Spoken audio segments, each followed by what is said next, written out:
Good day, and welcome to another edition of the Military and Foreign Affairs Network. I am your host, the voice of reason. In today's coverage of the ongoing civil war taking place inside of the former state of Ethiopia, significant fighting continues. We continue to see the advance of the Tigrayan Defense Forces along several routes of advance, mainly again along Route A2 towards Shira Robot, Debre Sina, and then obviously the main target at this point, Debre Burhan, and then quite possibly an ongoing move to Addis Ababa. At the same time, we are seeing forces of the Oromo Liberation Army getting closer to the capital of Addis Ababa, aka Finfinne for those folks. We continue to see a wide arc of Oromo Liberation Army forces now within 20 miles of the city of the capital, Finfinne, Addis Ababa.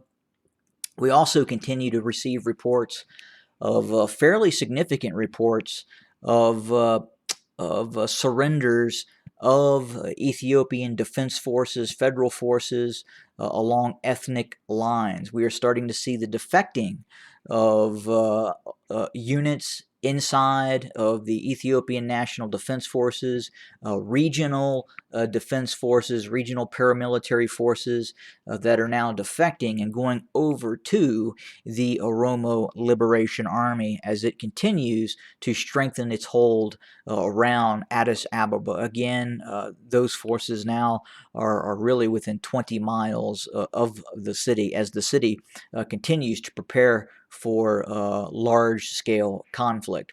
Now, with that being said, we continue to get reports of widespread arrests taking place inside of Addis Ababa.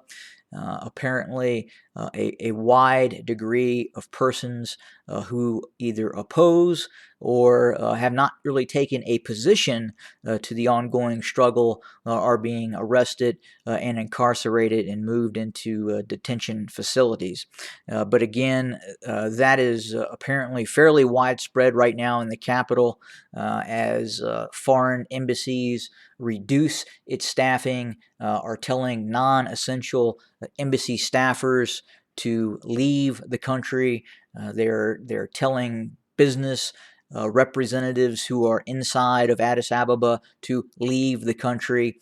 And really, if you do not reside in Addis Ababa and you are a foreign national, at this time it would probably be a wise decision to get out. And again, they're really looking at, is the fighting going to spread into the capital?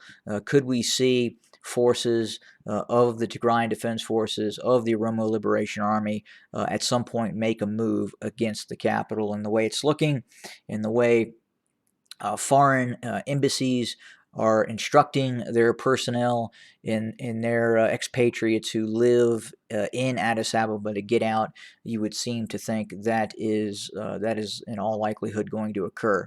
The problem is as the fighting gets closer and closer to the capital, you're going to see the utilization of airstrikes by the Ethiopian Air Force, by the Abiy Loyalist Air Force. As you can see here is one of the main air bases just to the southeast of the city. You also have the main international airport, which is basically very close to downtown, and that could also be utilized to conduct airstrikes against the forces that are encroaching in on the city. At the same time, when that occurs, we could probably see the use of man-portable air defense systems. So aircraft, civilian aircraft coming into Addis Ababa would be at risk of being possibly engaged by these surface-to-air missile units at some point. And again, the nature of warfare as heavy fighting starts to get closer and closer to Addis Ababa, obviously you could see those types of systems start to be employed, especially if the Abiy loyalists, the Federal Air Force, is still operating by the time those forces get closer.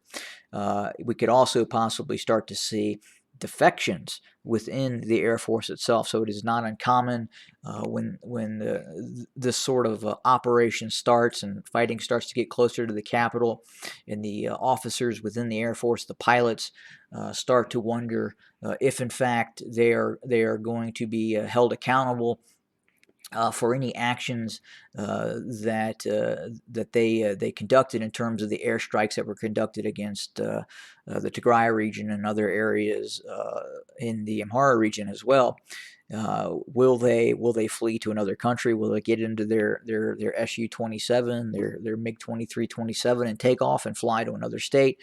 We've seen it in the past. It's very possible we could in fact see it again. But again, we can confirm there are defections, especially along the Oromo ethnic lines of units within regional paramilitary units, and of course the Ethiopian National Defense Forces as well. In fact, it became such a point of contention in the city of Desse and Kombolcha as the Tigrayan Defense Forces were advancing. The Amhara militias conducted summary executions of individual Oromo soldiers located in the city who were trying to get out of the city. But again, a very, very fluid situation. We are receiving reports of a possible Eritrean activity along the border with the Tigray region and Eritrea. We could be seeing a possible limited move. We do know that the Prosperity Party, the Abiy Ahmed government right now, is really trying to get the Eritrean army involved in the conflict, to quite possibly reinvade the Tigray region to try and alleviate pressure that the Tigrayan Defense Forces and the Oromo Liberation Army are right now presenting itself against the government forces. But again, the Prosperity Party, the federal forces, believe that if there is a renewed Eritrean push into the Tigray region, especially toward Adwa, and then quite possibly towards other areas inside of the Tigray region. Again, that would alleviate pressure on the federal / Amhara forces that are continuing to fight the Tigrayan Defense Forces and the Oromo Liberation Army as they proceed south towards the capital of Addis Ababa. But again, at this point, we do not believe we will see an all-out invasion, a reinvasion of the Tigray region by forces allied with Isaias Afwerki. There is still a tremendous amount of pressure that is occurring inside of Eritrea itself because of the nature of the conflict that took place in the Tigray region.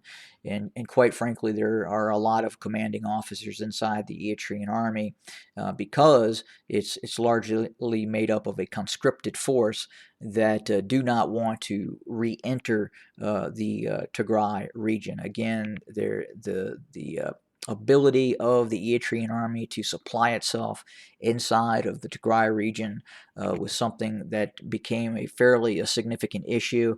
And in fact, keeping forces inside of the western Tigray region is also putting a strain on the Eritrean armed forces as well. So again, a full-on renewed invasion of the Tigray region, while the Eritrean army continues to operate in the Afar region in western Tigray, again, would probably put undue strain on the Eritrean armed forces, and at the same time, it would risk the regime of Isaias Afwerki. So again, there's probably not a lot of interest in a full-scale re-invasion of the Tigray region. But again, we'll continue to watch that border area. There is activity. There is some limited skirmishes and fighting going on, and we're keeping a very, very close eye on the situation.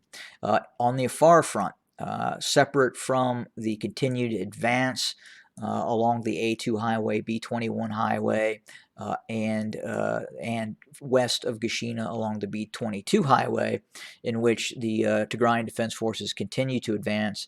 They also continue to advance towards the major road junction near the town of Mille. There are reports of fairly significant resistance from the Afar regional militias that are based into the region.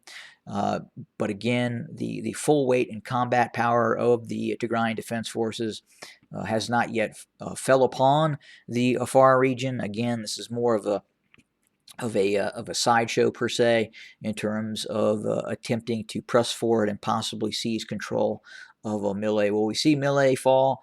It's difficult to say at this point. There's definitely interests by the TDF to continue to move towards Mille, move down the B11 and other accesses of advance from Shifra towards Mille.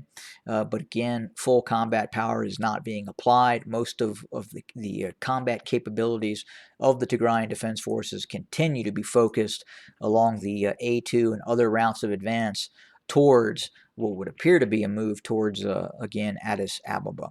But again, we'll continue to watch the situation, monitor the situation, and report on the situation with as much fact-based intelligence we can be provided with, and then we will certainly provide you, the listeners, to our channel. That's all I have for right now. We'll continue to monitor the situation and report as soon as we hear something new. Again, very fluid situation at hand, very difficult to get information, but as we do, we will absolutely report it. Have a great day, everybody.